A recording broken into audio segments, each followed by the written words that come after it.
Halo, selamat siang saudara. Kita jumpa lagi dalam program Kompas Siang Sabtu 5 Juli 2025. Selain 3 sorotan utama tadi, kami juga akan ajak Anda untuk menyimak berita dari surat Menteri UMKM yang viral di media sosial. Surat ini ditujukan kepada sejumlah kedutaan besar RI yang berisi permintaan dukungan pendampingan untuk istri menteri yang akan berkunjung ke sejumlah negara di Eropa. Informasi selengkapnya bersama saya Imron Fadilah di Kompas Siang, Kompas TV Independen, terpercaya.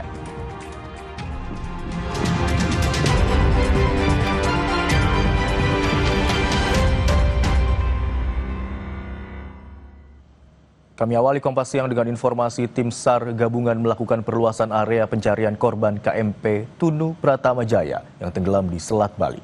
Perluasan area pencarian dilakukan di laut hingga udara. Hari ini tim SAR gabungan melakukan perluasan area pencarian. Pencarian akan difokuskan hingga perairan utara Pulau Menjangan dan bagian selatan perairan Muncar. Faktor cuaca masih menjadi kendala dalam proses pencarian korban.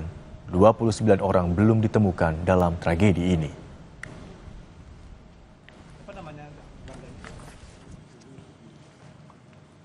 Pencarian hari ini, hasil rencana operasi yang kita laksanakan di hari keempat ini terhadap KMP Tunu Pratama Jaya, itu ada perluasan ya untuk di set area oleh unsur udara yang sudah diinformasikan atau dikasih data rencana operasi itu mengarah ke timur. Personil memang ada penambahan ya, kita posisikan itu ada di pantai Pebuahan yang banyak ketemu korban di sana dan sekaligus memberikan konfirmasi kepada masyarakat ataupun nelayan-nelayan yang melaksanakan pencarian ya, juga ikut melaksanakan pencarian sekaligus menangkap ikan demikian kan, supaya kalau ada tanda-tanda, ada informasi supaya. Gubernur Jawa Timur Khofifah Indar Parawansa bilang akan terus berkoordinasi dengan BPBD Bali dan BPBD Kabupaten Banyuwangi dalam proses pencarian korban KMP Tunu Pratama yang tenggelam di Selat Bali. Selain itu, Pemprov Jatim juga mengerahkan tim beserta sejumlah peralatan pembantu untuk pencarian. Di antaranya perahu karet dan mopel atau motor tempel perahu. Selain tim SAR, Pemprov Jatim juga berkoordinasi dengan BPBD Provinsi Bali dan Kabupaten Banyuwangi. Tentu koordinasi dengan SAR, baik SAR yang ada di Surabaya maupun yang ada di Banyuwangi, kemudian BPBD Jawa Timur, BPBD Bali, BPBD Kabupaten Banyuwangi, ada beberapa yang kita support, misalnya ada perahu karet, kemudian ada mopel itu motor yang nempel di perahu, dan juga pasti ada solar yang dibutuhkan, kemudian ada tim yang diterjunkan. Kita semua tentu berkoordinasi lintas.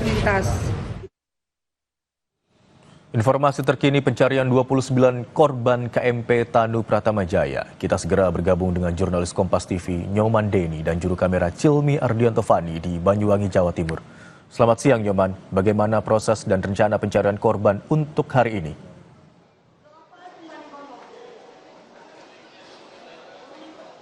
Baik Imron, pada siang hari ini tim SAR gabungan dari Basarnas, TNI dan Polri mulai melakukan pencarian lanjutan di hari ketiga ini di sekitar perairan Selat Bali.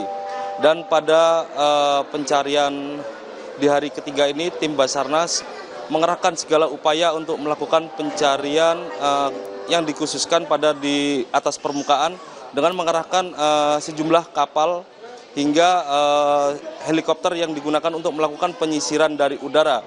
Dan pada upaya operasi SAR di Selat Bali ini, tim Basarnas juga membagi dalam 3 seru, yakni seru udara, seru laut, dan seru darat.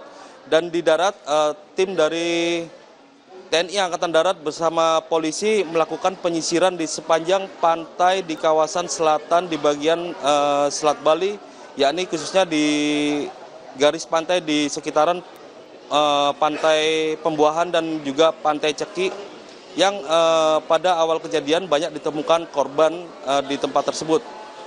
Dan saat ini tim Basarnas juga mendapatkan bantuan dari pihak Komando Armada 2 TNI AL, yakni berupa kapal Vanilo yang memiliki kemampuan hingga mendeteksi di bawah air yang berbentuk logam hingga kedalaman 400 meter. Dan kapal ini juga dilengkapi ROV yang bisa mendeteksi dengan sistem robotik hingga kedalaman laut.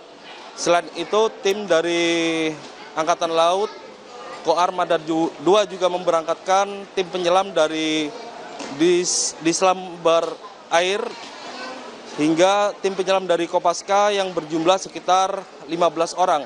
Dan tim penyelam tersebut telah berangkat menuju Pelabuhan Ketapang untuk segera melakukan proses pencarian dan turut membantu operasi SAR yang saat ini telah melakukan pencarian di tengah laut, Imron. Nyoman, selain cuaca, kendala apa saja yang ditemui oleh tim SAR dalam proses pencarian di hari ketiga ini?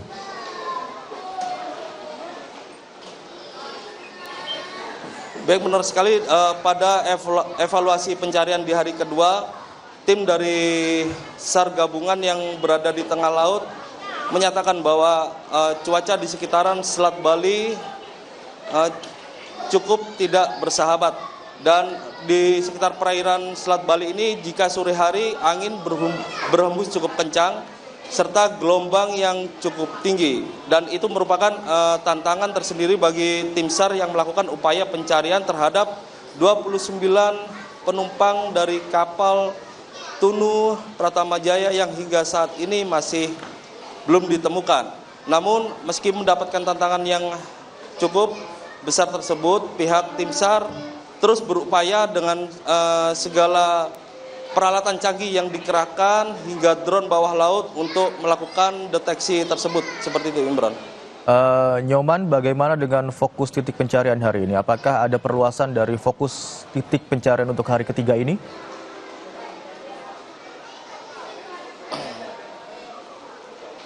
Ya, untuk titik perluasan sudah dilakukan sejak hari kedua kemarin, yakni berada di kawasan selatan dari Selat Bali ini. Dan selain itu, pihak dari tim SAR gabungan juga mengoptimalkan pencarian di atas permukaan air serta dilakukan pemantauan udara.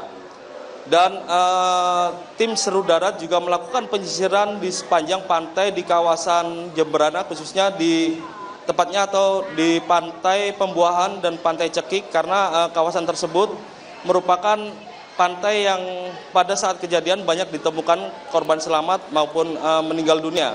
Dan saat ini di posko terpadu di Pelabuhan Ketapang Banyuwangi ini juga masih ramai dipadati oleh keluarga penumpang yang hingga saat ini masih belum ditemukan. Para keluarga ini juga ada beberapa yang menginap di posko terpadu untuk mengupdate atau mendapatkan informasi terbaru terkait proses pencarian di hari ketiga ini. Dan mereka juga berharap agar keluarganya yang belum ditemukan agar bisa segera ditemukan dengan kondisi selamat. Seperti itu, Imran. Baik, hingga saat ini di hari ketiga pencarian tenggelamnya KMP Tunu Pratama Jaya, 29 orang masih dalam proses pencarian. Sementara itu sejumlah keluarga korban, begitu ya, penumpang dari KMP Tunu Pratama Jaya masih menunggu di Banyuwangi, di Pelabuhan Ketapang Banyuwangi, dan berharap semoga keluarga mereka dapat ditemukan dalam kondisi selamat. Terima kasih atas laporan Anda, jurnalis Kompas TV Nyoman Deni dan juru kamera Cilmi Ardianto Fari.